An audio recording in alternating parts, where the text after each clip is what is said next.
Fire! Fire! Ah! Or that's just the coolant burning off the exhaust. We'll go with option B.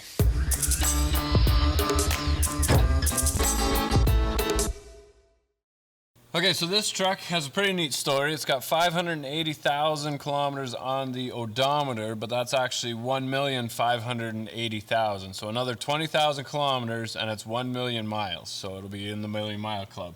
This is one of 3 trucks that's over 1 million from this fleet. So what happened with this truck is it's already been rebuilt once, and that's because somebody put it in the drink already. This whole front right corner went into a lake, from what I understand, and they hydrolocked the engine and they had to rebuild it.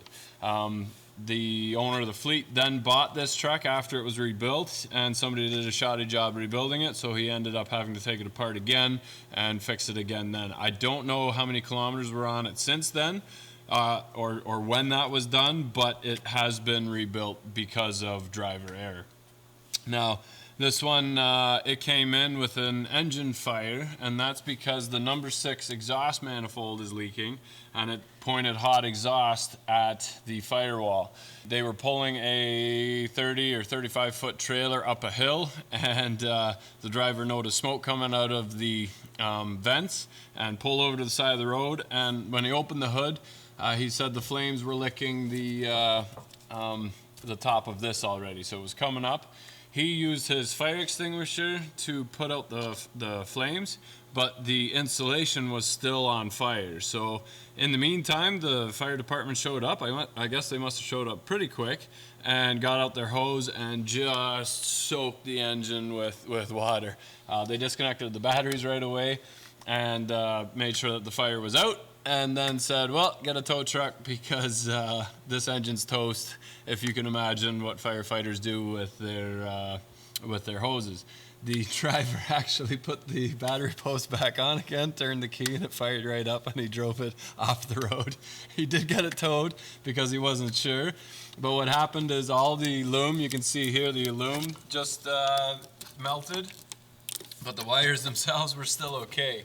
Somebody's moved this battery cable. I just tied it up to figure out what actually happened.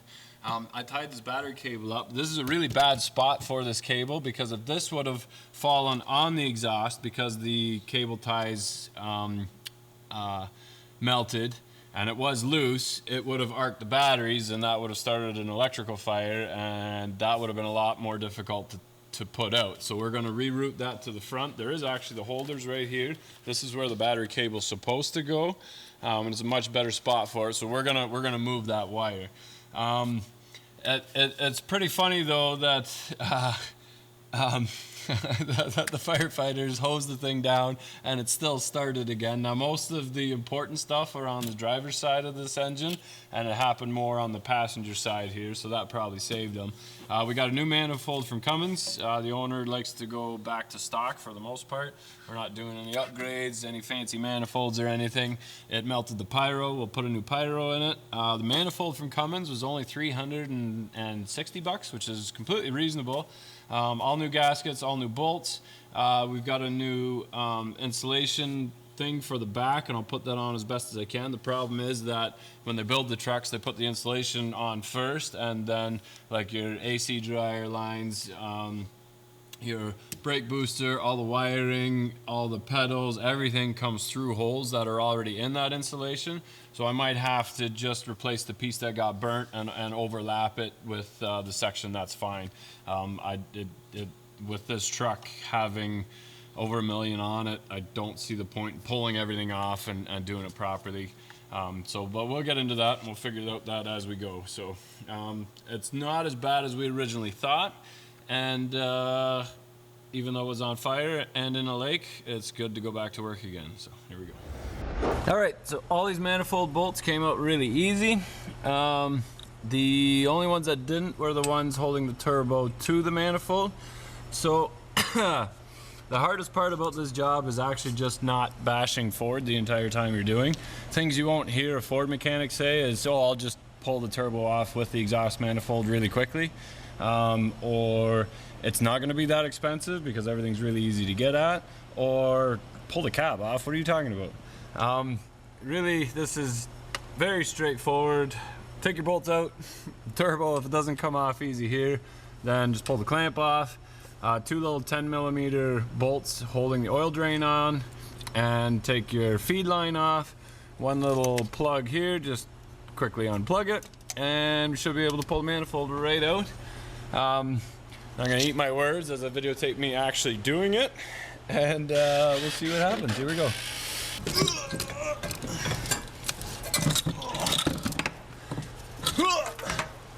There we go. Okay, so manifold's off.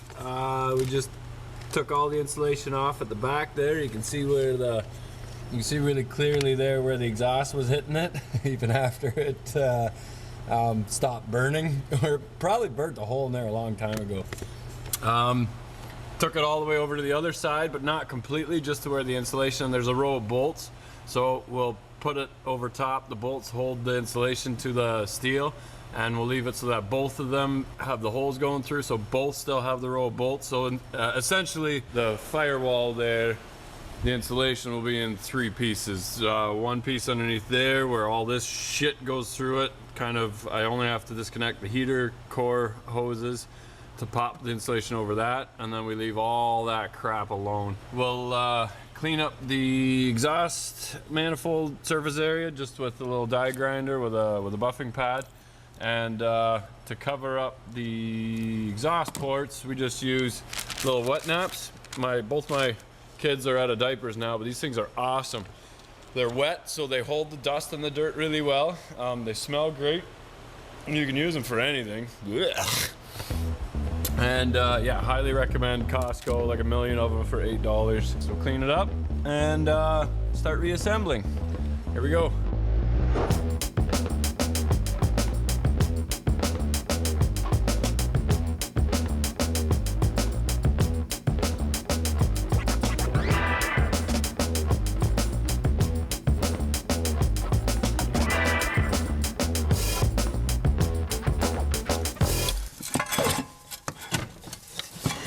So I got the manifold in, 2 studs go in the front, on the bottom and the top, and the one at the back to hold your coolant line. Just put your manifold in place, put your gaskets in there, stick the top bolt in, just let the gasket hang there. Put all of them in finger tight before you tighten any of them down. Start in the middle, work your way out. Final torque is 32 foot-pounds.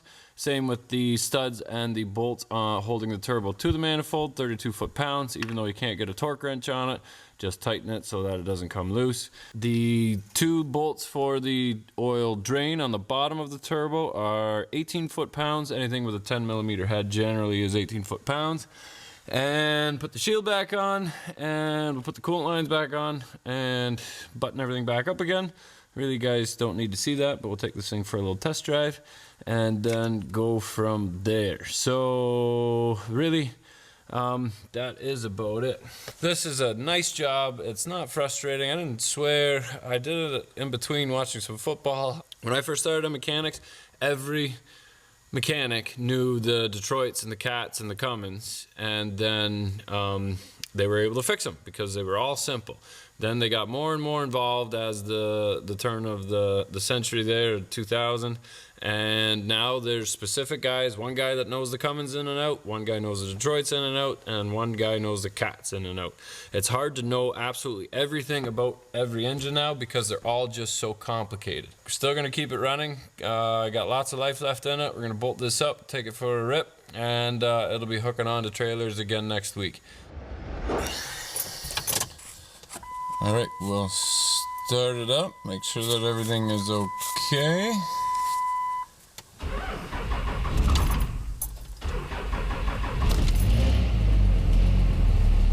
What's that? Oh shit, truck's on fire! Truck's on fire! Is what the driver said 3 days ago. All right. This is honestly about as good as it gets for Dodge and Cummins. 5.9 with common rail injection system with simple injectors that you don't have to mate to the engine ECU. I don't know why they do stupid shit like that. One more tool you have to buy. Anyway, those are the 6.7s. This is pre-emissions garbage, pre-DPF, just a good, reliable, common rail 5.9 injection system. The truck, this model 2007, has a big step up from the previous model. Nicer interior, 1.6 million kilometers on it, which is exactly 1 million miles for our American friends. The dash is still a one piece. I got a tiny little bit of wind noise here, and other than that, this truck is in fantastic shape. Definitely worth fixing. The repair really even wasn't that bad. It was a couple grand by the time the tow bills and everything adds up. New manifold, fixed that exhaust leak, new insulation, and it really didn't take all that long. So I would buy this truck in a heartbeat. I would fix it again and again because it's got lots of life left in it. I left the oil cap off the engine just to see how much blow-by was kind of bouncing around. Nothing. Now I don't know when this engine was rebuilt because it did end up in a lake at some point. But that brings me to the point that it's worth fixing because it's so simple. There's nothing to this engine. Just keep it going, maintain it, and it will treat you very, very, very well. Lots more Cummins videos coming up. There will be no Power Stroke videos coming up. But I'm thinking I should test drive new trucks and just take them down the road and see what the hype is about. If it hasn't been out already, it'll be out soon. A kind of redone video on why I don't like Fords. Doesn't make sense to fix them because it's just too expensive. Makes a lot of sense for mechanics to charge other people to fix them because they can make a very good living at it. Not as great of a living making these types of repairs because they're quick and inexpensive, but that's just the life that I live, so here we go.